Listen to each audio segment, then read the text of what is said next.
മക്കളെല്ലാവരും ചോറ് കഴിച്ചില്ലല്ലോ. വാ എല്ലാവരും ഓടി വന്ന് നമുക്ക് ചോറ് കഴിക്കാം. ചോറിന് പരിപ്പും പപ്പടമാണ് പ്രധാനമായിട്ട് കേട്ടോ.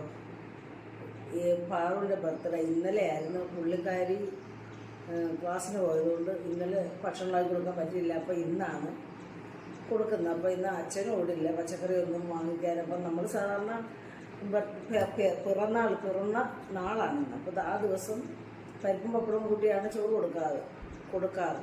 എനിക്കങ്ങനൊന്നും കിട്ടിയിട്ടില്ല കേട്ടോ. നമ്മുടെ അമ്മമാരതും പറഞ്ഞ നാളെ ദിവസം നോക്കിയത് പരിപ്പും പപ്പടമൊന്നും അങ്ങനെ തന്നിട്ടില്ല. ഇതിപ്പോൾ ഈ പരിപ്പും പപ്പടം എന്ന് പറയുന്ന ഒരു കീഴ്വഴക്കം പോലെ ഞാനങ്ങ് ചെയ്യുക കേട്ടോ. അങ്ങനെ പുള്ളിക്കാർക്ക് ഇഷ്ടമല്ല വീഡിയോ പിടിക്കുന്നതുകൊണ്ട് പുള്ളി കഴിച്ചിട്ട് പോയി കേട്ടോ. അപ്പം ഞാൻ എന്തായാലും അച്ഛനും കഴിച്ചിട്ട് പോയി, അച്ഛനടുത്ത് വരെ പോയി കേട്ടോ. അപ്പോൾ പരിപ്പും പപ്പടവുമാണ് പ്രധാനം. പിന്നെ ഇത് മൊന്തങ്ങ ഉണ്ടല്ലോ, മൊന്തങ്ങായും പിന്നെ മത്തങ്ങയും കൂടെ റോസ്റ്റ് ചെയ്തതാണ്. പച്ചക്കറിയൊക്കെ ബാലൻസ് വരുമ്പം ബാക്കി വരുന്ന പച്ചക്കറിയൊക്കെ ഇട്ട് ഇങ്ങനെയൊക്കെ അങ്ങ് ചെയ്യും ഞാൻ കേട്ടോ. അപ്പം നല്ല ടേസ്റ്റായിട്ടോ അത് റോസ്റ്റ്. പിന്നെ നമ്മുടെ മുരിങ്ങയില തോരൻ വെച്ച് പച്ചക്കറി മേടിച്ചില്ല കേട്ടോ. അപ്പോൾ ഇതൊക്കെ മതിയെന്ന് വിചാരിച്ചു. അപ്പോൾ പുള്ളിക്കാരി അങ്ങനെ വലിയ ചോറൊന്നും കഴിക്കത്തില്ല. ഇതിപ്പോൾ നാളായതുകൊണ്ട് ഇത് കൂട്ടി ഇച്ചിരി കഴിച്ചു, ഇത്രയേ ഉള്ളൂ.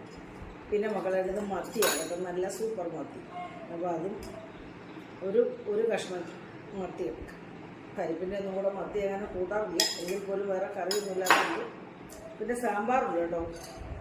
അതും ഇത് കഴിച്ചിട്ട് പരിപ്പും പപ്പടവും കൂട്ടി കഴിച്ച് കഴിഞ്ഞിട്ട് സാമ്പാർ കഴിക്കും. പപ്പടം തണുത്ത് പോയി കേട്ടോ. അവരൊക്കെ കഴിച്ചിട്ട് പോയതല്ല ഉണ്ട്, പപ്പടം തണുത്ത്. അപ്പം വാ മക്കളെ, ഇതൊക്കെ കൂട്ടി നമുക്ക് ചോറ് കഴിക്കാം.